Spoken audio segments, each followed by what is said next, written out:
শ্রী তপন কুমার রায় মহাশয় উপস্থিত আছেন, ক্লাবের উপদেষ্টা মণ্ডলী প্রধান বাবলা রক্ষিত উপস্থিত আছেন, আপনার এই ওয়ার্ডের সম্মানীয় পৌরমাতা মণিদীপা কর থেকে শুরু করে ক্লাবের প্রত্যেক সদস্যবৃন্দা এবং আমার গলার আওয়াজ যতদূর যায় প্রত্যেককে শুভ শারদীয়ার প্রীতি, শুভেচ্ছা, অভিনন্দন, ভালোবাসা, বড়দের প্রণাম জানাই।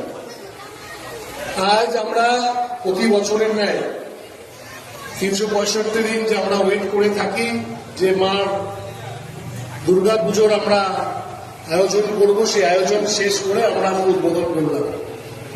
সত্যি খুব ভালো লাগে যখন আমরা এলাকার মানুষ প্রত্যেক সবাইকে নিয়ে যখন একটা ক্লাব বা সমিতি দুর্গা পূজা বা কালী পূজা বা যে কোনো উৎসবের আয়োজন করে।